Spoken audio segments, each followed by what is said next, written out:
Previously, we talked about the software development lifecycle, in which we're creating a program based on a need. And in identifying that need and planning our program, we might use something called an IPO chart because all programs boil down to input, process, and output.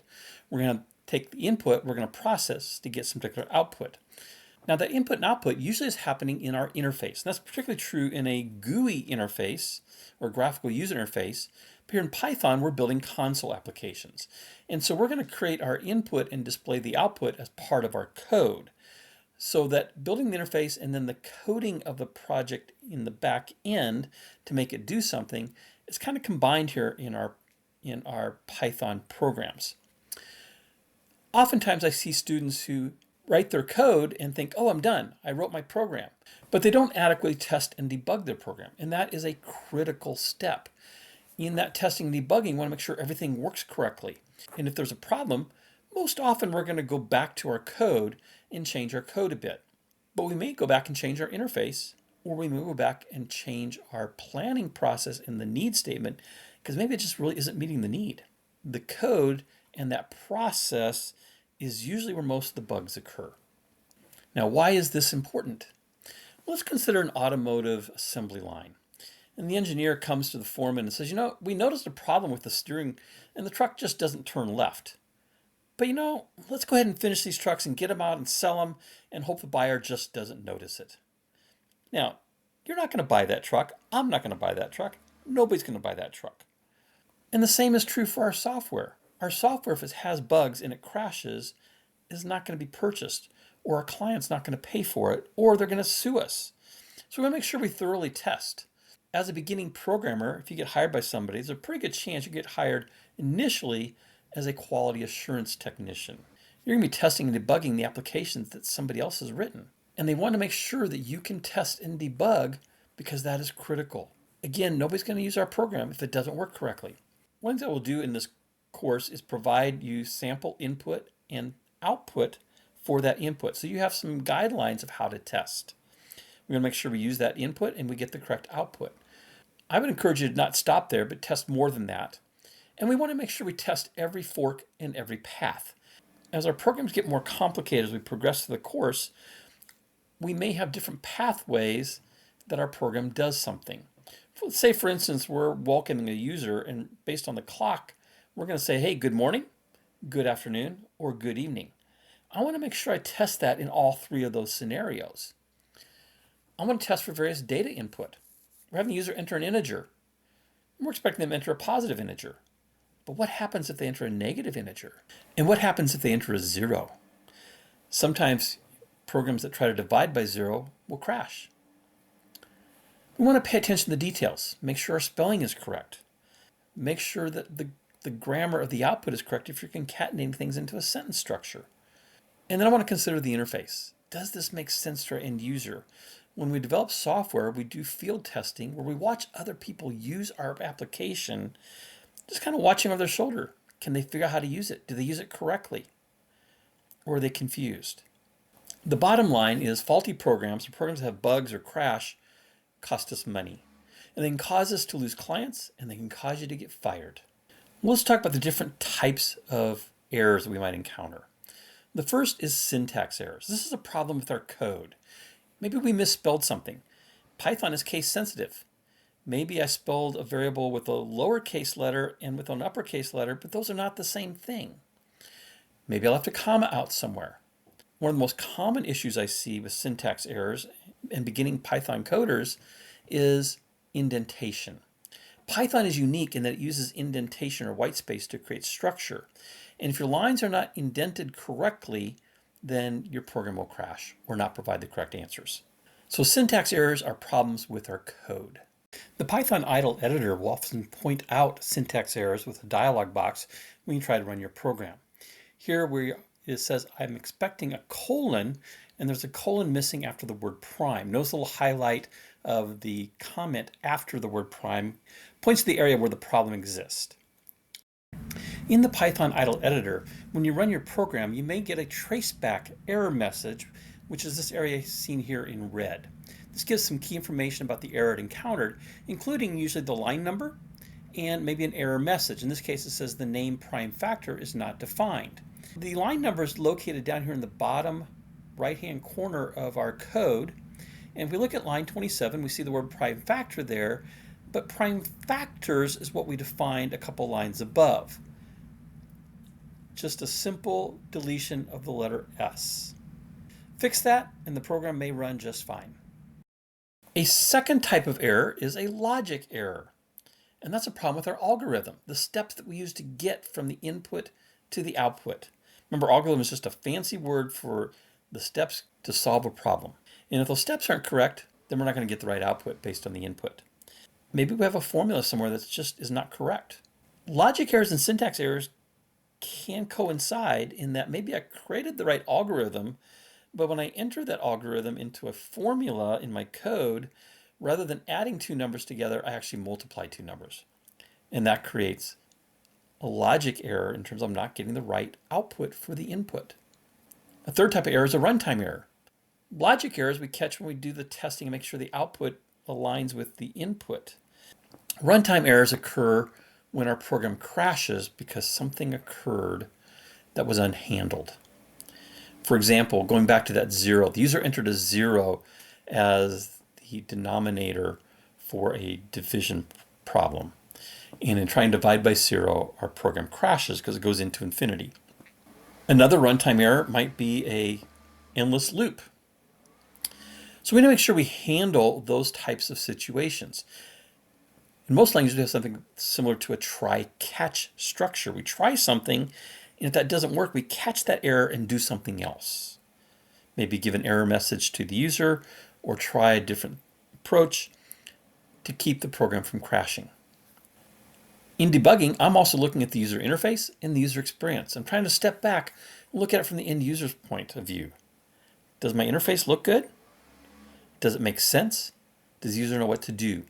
In writing applications, oftentimes I will field test and have somebody else use my application and watch over their shoulder and see if they get it. Do they understand what they're supposed to do? Are the instructions self-evident and well explained? And I'll interview them afterward about what they thought of the application.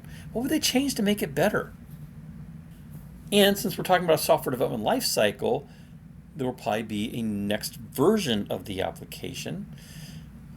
When you think about using Microsoft Word today or Microsoft Excel today or Adobe Photoshop, those have gone through many, many different versions over the years, making them better and adding more features along the way. So I want to be thinking, what's that next version going to look like? How can I make this better? This first week, I give you a workflow project to help you understand how we create a Python application and how we test and debug it. So I want to focus on here is some of the errors I often see students make in that first project. How do we catch those and how do we fix them?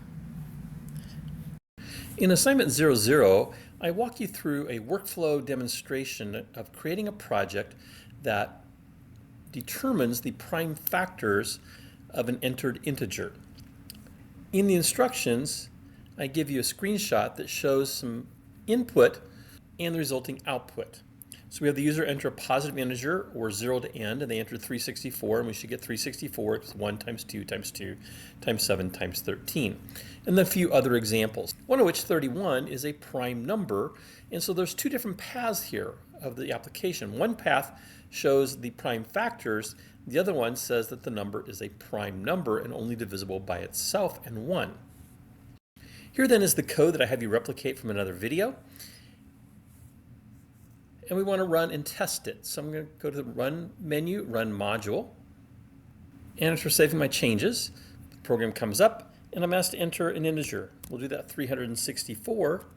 And I'm told that it's 1 times 2 times 2 times 7 times 13. Those are the prime numbers. When multiplied together, give us 364. Now the other example I showed you was a prime number such as 31, and we're told that that number is a prime number. It's only divisible by 1 in itself. If I enter something like 24, I get 2 times 2 times 2 times 3, and 0 to end. So those are the three different paths. A non-prime number, a prime number, and 0 to end. All three work. You might want to test this with additional numbers. But let's go back to our project here. I'm going to make a change. In line 21, we have new num equals new num divided by I. One of the common mistakes I see is you might put a 1 there instead of an I. So with that in mind, again, I'm going to run my program, saving my changes, and let's put in that 364 again, and I get nothing. In fact, it's gone into an endless loop. In essence, it has crashed. And what I can do is simply exit and say, yes, I want to kill it.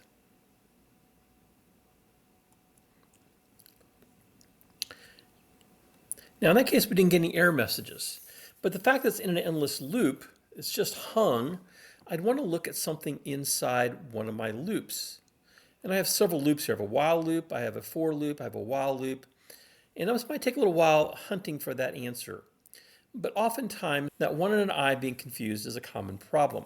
The same thing with a 0 or a capital O, or sometimes a Z and a 2 if you're reading off somebody's code. Change that back to an I. I showed you the one earlier where we change prime factors and just make that prime factor. But let's do an indentation problem. I'm going to take this print and just simply unindent it 1 tab level. And let's run this again.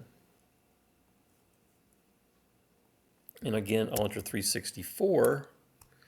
And what I get is that 364 is a prime number. And the prime number is 1 times 2 times 2 times 7 times 13. Now, obviously, that's not a prime number. Something went wrong. Let's go ahead and put in a prime number, 31. That one still works. If I put in something like an 8, which would be 2 times 2 times 2, I'm told that's also a prime number. So something is wrong with my program, and it's not giving the right response. Now, again, we don't get an error message here. You have to kind of hunt and figure out, well, where's my problem? Well, the problem seems to be in this print statement that this is a prime number. And I don't expect you to understand the code at this point, but down the road, you'll look at that and go, oh, that should be in this if statement, if prime, which is a Boolean value being true or false, then we want to print that number inside that if structure in the indentation. It should be indented 1 more level. Now, at this point, I'm simply having you enter the code and test and run and make sure your program works. And you can look at my code line by line, character by character, if something goes wrong, and make the changes. As you progress through this course, you will learn what to look for and how to test and debug to make sure your programs always work. That testing and debugging can take some time, and you get better at it as you progress in your skills and abilities. But there are times when I have had a bug in my program, even after 20, 30 years of experience of coding, that might take me a couple hours to figure out what's going on. I'll show you some tips and tricks along the way, moving through the course of things you can do to help find where the problems lie. That traceback is always a good opportunity to look for something. Here's another one where I'm just going to say equals 0 rather than equals 0. Let's test this. Let me go back. Let me go run module. Okay. And now I'm getting an error. Cannot assign to the expression. Maybe you meant equals instead of equals. So sometimes we do get this error message that pops up and says, hey, there's a problem here. I cannot run this program because there's something wrong in your code. Now, it doesn't give me an error message, but notice that it did pull a highlight here of while new num %1 equals, and it's telling me, you might want double equals there. Okay, I'll put in the double equals, and the program would then run fine. So again, for now, as you're replicating my code, look at it line by line, make sure you don't miss a line somewhere, make sure your indentations are correct and everything is spelled correctly, and your program should run just fine. If you just jumped into this video and haven't seen the prior videos to this, I invite you to check out my Python playlist of videos. And if you'd like to be alerted to future videos that I create, you can click my picture up in the top right and subscribe to the channel.